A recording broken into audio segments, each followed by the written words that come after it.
نحمده ونصلي على رسوله الكريم وآله وأصحابه أجمعين اما بعد۔ آج کا ہمارا موضوع ہے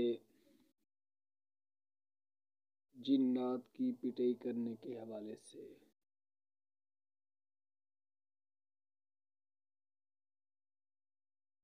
تو دوستو، کوئی بھی جناتی مریض آئے، جن کو حاضر کر کے اس کے منہ پہ تھپڑ لگانا یا مریض پہ ڈنڈے برسانا، یہ غلط بات ہے۔ سب سے پہلے آپ حاضری کا عمل پڑھیں، اس کو آپ حاضر کریں اگر حاضری ممکن ہو تو۔ جیسے ہی جن حاضر ہو، فوراً مریض کی پٹائی کرنا ڈنڈوں کے ساتھ یا تھپڑوں کے ساتھ، یہ غلط طریقہ ہے۔ صحیح طریقہ یہ ہے کہ آپ اپنے عمل کے ذریعے سے اس کو تکلیف پہنچائیں۔ مثال کے طور پر آپ اس میزات کو لکھ لیں، یا لکھا ہوا نقش آپ کے پاس پہلے سے ہی تیار شدہ ہونا چاہیے۔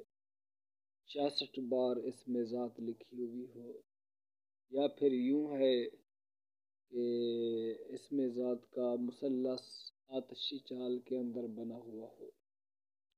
آپ پانی کے اندر ڈالیں گے، پھر پانی کے اندر ڈال کر کے وہی پانی آپ آصف زدہ کے منہ پہ ماریں گے۔ ٹھیک، جب آپ اس کے منہ پہ پانی ماریں گے تو اس سے آصف چیخے گا، چلائے گا، اس کو تکلیف ہوگی۔ لیکن اسے تھپڑ مارنا، ڈنڈے مارنا، یہ کوئی عملیات کا اصول نہیں ہے۔ اس سے پھر مریض کا نقصان ہوتا ہے۔ مریض کا کیا نقصان ہوتا ہے؟ یہی نقصان ہوتا ہے کہ یا تو کبھی کبھار اس کا بازو ٹوٹ جاتا ہے، یا پھر اس کے جسم پر آپ کی مار کے نشانات پڑ جاتے ہیں۔ تو یہ پٹائی والا طریقہ مناسب نہیں ہے، نہ ہاتھوں کے ساتھ نہ ڈنڈے کے ساتھ۔ تو آپ اپنے اعمال کے ذریعے سے اسے تکلیف پہنچائیں۔ تو ایک تو اس میں ذات کا عمل ہوا کہ آپ نے 66 بار اس میں ذات کو لکھ کے پانی میں ڈالنا ہے، پھر پانی اس کے منہ پہ مارنا ہے، تو اس سے اس کو تکلیف ہوگی۔ ٹھیک، یا اس کے سینے پر آپ پانی کے چھینٹے ماریں ایسے، ٹھیک، یا اس میں ذات کا مثلث آتشی چال کے اندر۔ دوسرا طریقہ کار یہ ہے کہ آپ کے پاس انار کی لکڑی ہونی چاہیے۔ انار کی لکڑی پر آپ 10 بار، 15 بار، 20 بار سورۃ الفیل پڑھ کر کے دم کریں۔ پھر اس لکڑی کو زور سے نہیں مارنا، صرف اس کے کندھوں پہ ایسے ایسے مارنا ہے، بالکل ایسا ایسا۔ یہ آپ کی آہستہ آہستہ کی مار ایسے ہوگی جیسا کہ اس کے اوپر آگ پڑ رہی ہے۔ تو جب یہاں پر اس کو ڈنڈے لگیں گے، آہستہ آہستہ، مریض کو تکلیف نہیں ہوگی اس سے کیا ہوگا؟ پھر وہ جن چیخے گا، چلائے گا، بھاگنے پر مجبور ہوگا۔ یہ طریقہ۔ تیسرا طریقہ یہ ہے اس کی پٹائی کرنے کا کہ آپ کے پاس کالی مرچیں ہونی چاہیے۔ کالی مرچیں، اب آپ نے کیا کرنا ہے؟ کالی مرچوں کو، کالی مرچوں کے اوپر آپ نے سورۃ الفیل کو پڑھنا ہے۔ 11 بار پڑھیں، 15 بار پڑھیں، 21 بار پڑھیں، 41 بار پڑھیں کالی مرچوں پر۔ پھر آپ نے کالی مرچوں کا کیا کرنا ہے؟ تھوڑی سی کالی مرچیں پیس کر کے اس کی آنکھوں میں ڈالنی ہے۔ ایسے ایسے آپ کریں گے، یہ ہے نا، ایسے رکھ کر کے چپٹی بھر کر کے آپ ایسے اس کی آنکھوں کے اندر یوں ڈالیں گے، یوں ڈالیں گے ایسے۔ تو اس سے وہ چیخے گا، چلائے گا، اور قسمیں اٹھانے کے اوپر مجبور ہوگا۔ تو یہ طریقہ کار ہے جنات کی پٹائی کرنے کا۔ باقی عامل حضرات خوب مناسب سمجھتے ہیں، اچھا سمجھتے ہیں کہ اور کن کن اعمال کے ساتھ جنات کی پٹائی کی جائے۔ ہمیشہ پٹائی